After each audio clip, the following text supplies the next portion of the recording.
Hi, how's it? In Christ's name, it's Karabo. So, this is the best time of the year for many people. But for me, it's the worst time of the year. Get December. Boss. I used to like December, but not anymore. Because people threw me in obscurity. I am recording for the second time today.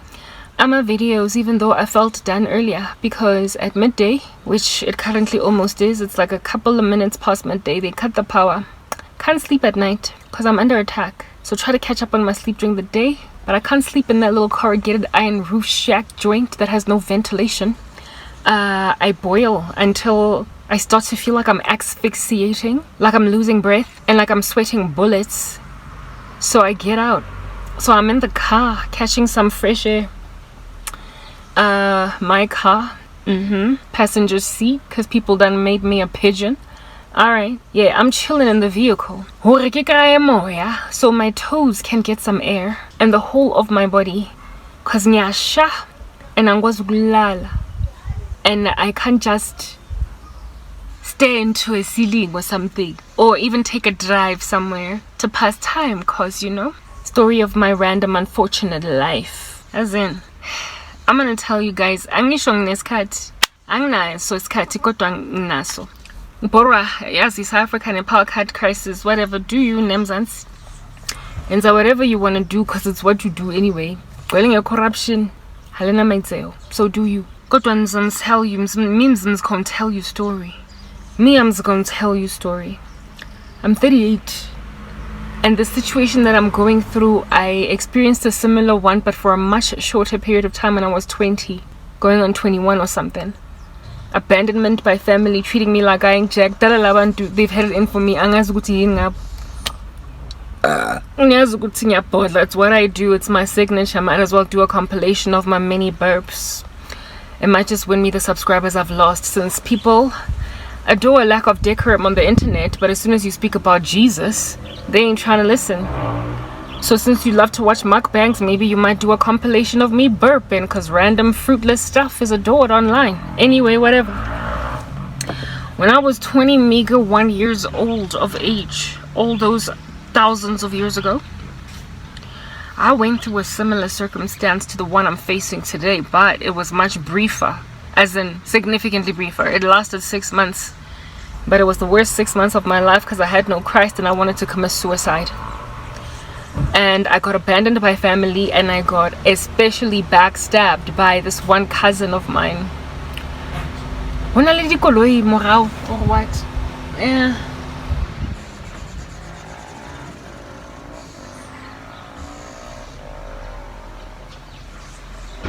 Yeah, okay, there are people, I don't care. Move in and about, because Karabo again life. So that's the taboo of having umuntu jardini or bodayo, and everybody's acting like that's not a thing. I had this like backstabbing gangster chick called a cousin, but she was like supposed to be my best friend or something, Alright, Letigan Lena. I was living at her house briefly because my mom would decide and I wanted to stay in Gauteng, and she just completely dished me and just felt as a human being on some I'm like, okay, and see who's gonna take care of you when you're old. Anyway, whatever. Moving on. I've just always had these like things that have held banked in my heart because of random indiscretion by my family members. As in, guys, I've always been Joseph. And I mean extended family. They've always just had it in for me. Sinja dogs. Anyway, whatever. Alright, I'm feeling the fresh air coming in. It's going through my skin and my hair. Whatever, moving on. Taking Lena, she used to be my girl, so I thought that I'd be cool living Kohabona, and I was treated wildly. Goodness, let it be anathema, that situation. As in, we're speaking dodo or mammoth or dinosaur. Animal that's even extinct. Type wild activity in my girl. They treated me like wild animals that are extinct, because who does that? But especially this chick. And I had diaparo, right? So when I was growing up, my sister used to buy me diaparo. Go overseas, that designer, because she was that girl. She had arrived.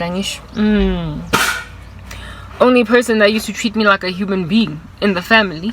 And then she also changed on me later on, but whatever, let's just move on. As in Bokanya Rasa back then, Rasa Crenshaw. Anyway, whatever. Itabo guys, whatever they want to do, as long as they do it in the house. Anywho, here is the situation working at a sister. We're the solar panels. I doubt we're the solar panels. Wait, just because Tinabang is like an pill, it doesn't mean one come to out here in these streets else now. So here is the situation that we're working at. I'm poor like a monster, but I've always been poor because at this stage I'm a kid, so I've never had money. But I used to have some kind of a semblance of a future, and I lost it all. And this one cousin chick, went to the like gangster rubbish. My sister and so of course one time this chick decided to go so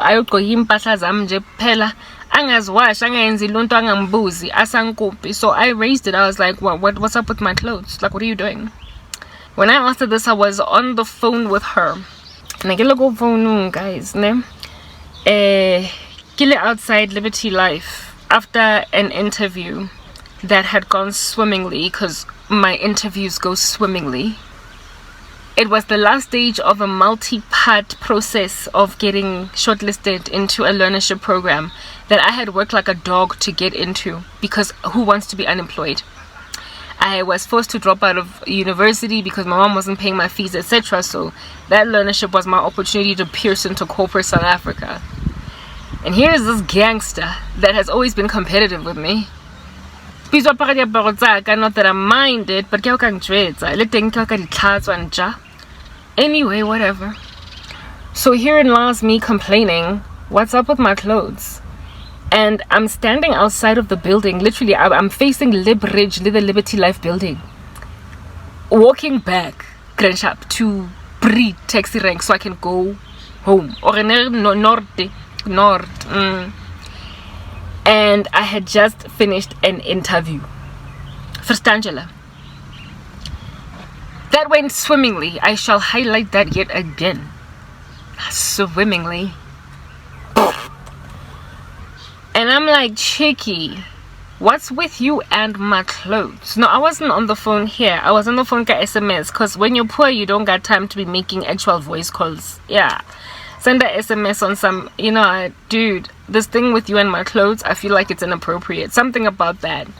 He responded to me in about how bitter I am. You're just bitter because you've lost everything. She literally responded to me.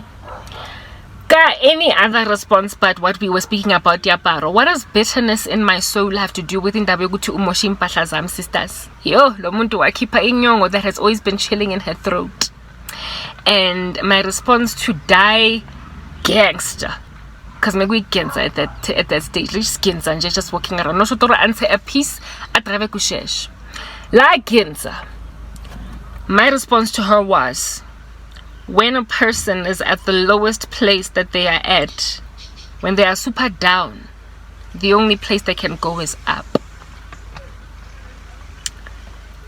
Una bua ka gore nna ke bitha cause ke latlhegetswe ke school ke university ke bitha nna cause ke latlhegetswe ke meong ratang ke latlhegetswe ke nthonyana nje you know what I mean, like just disrespect.